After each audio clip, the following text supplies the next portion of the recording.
I created an Upwork account in month 1 with 0 reviews, 0 past work on the platform, and 0 reputation.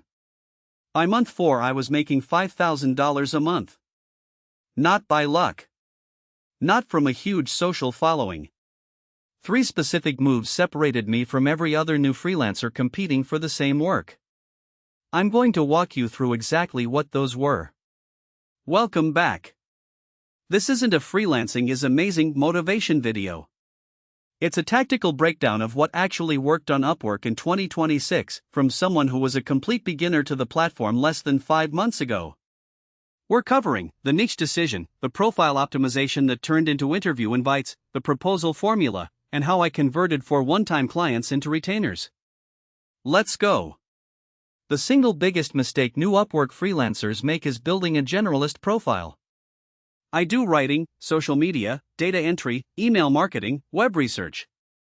That's what a new account looks like. Clients skip it immediately. Why does specificity win? Because Upwork's search algorithm surfaces profiles that match the client's job post keywords. A client posting "I need a financial content writer for our investment newsletter" does not want a generalist copywriter. They want to see that you've written about personal finance, that you know what a yield spread is, that you can write in the voice of an expert. A profile that says financial content writer for fintech and personal finance brands matches that search. A generalist doesn't. Here's how I chose my niche. I listed every skill I had. Then I asked, which of these skills is in demand, which ones do I genuinely know deeply, and which ones have high hourly rates on Upwork? I went to Upwork's job search, searched my skills, and sorted by highest paying jobs posted in the last 30 days. Financial content writing was paying $50 to $150 per hour for experienced writers. That was my niche. The niche doesn't have to be your passion. It needs to be an intersection of your real skill, client demand, and acceptable pay rate. Your profile is a sales page. Treat it like one. The headline asterisk most people write experienced writer or digital marketer, 5 years experience. That's noise. The headline I used, financial content writer for fintech, investing, and personal finance. I make complex ideas reader-friendly. Specific niche, specific types of clients, specific value proposition. 160 characters or under. The overview, bio. The first 2 sentences are the most important. They're what appears without the client having to click see more. Those 2 sentences must identify the client's problem, tell them you solve it, and include your niche keywords. Mine opened, if your newsletter or blog needs content that explains investing and personal finance to smart, non-expert readers, without dumbing it down, that's the exact problem I work on every day. After the opening, 3 to 5 bullet points showing specific outcomes. Not skills. Outcomes. Not I write articles, but I'd helped fintech clients increase newsletter open rates from 22% to 38% through restructured story-led formats. Specific, results-oriented, credible. The portfolio asterisk new Upwork freelancers have no work samples from Upwork, so create them. Write 3 to 5 sample pieces in your niche. Make them genuinely excellent. Post them as portfolio items. Clients judge sample quality far more than star ratings from a 0 review account. The hourly rate asterisk. This is where new freelancers make a painful mistake in both directions. Setting a rate too low signals low quality. Experienced clients know $8 per hour content is $8 per hour content. Setting it too high with 0 reviews puts you up against established accounts. I started at $45 per hour, which positioned me as serious but approachable for first-time clients. Within 8 months I raised it to $85. Most proposals fail because they're about the freelancer. I'm passionate about content. I have 5 years experience.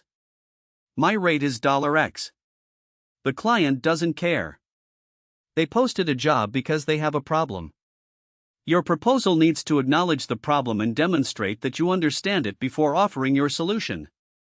The formula I use, in this order. Line 1 asterisk reference something specific from the job post. Not I noticed you need a writer.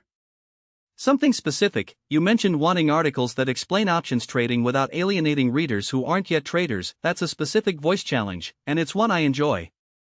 Paragraph 2 asterisk demonstrate expertise in their niche in 2 to 3 sentences. Show you know the subject. Drop vocabulary that only someone who knows the space would use. Paragraph 3 asterisk suggest your approach to their specific project. One sentence on how you'd handle it. This is the differentiation. You're not just saying you can do it, you're showing how you think about it. Line 4 asterisk specific ask. I'd love to share a sample article in your format at no charge so you can see how I handle the voice before committing. Removing the purchase barrier is effective. If you write the sample, you're already demonstrating quality and work ethic. Most new freelancers won't do this. It's the move that wins. Keep it short, 150 to 200 words maximum. Clients skim proposals. Long proposals get skipped. Short, specific, confident. 4 of my clients became monthly retainers. Here's the conversion message that worked. After delivering the first project, thank the client, ask for feedback, then send a short follow-up 3 to 4 days later. Not pushy, just, I enjoyed this project.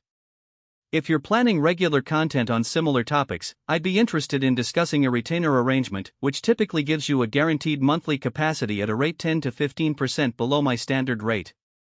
That framing works for 3 reasons. It offers them something, lower rate, it solves a problem they didn't know they had, content consistency, and it takes the friction out of recurring project initiation. They don't have to go back to search every time they need more content.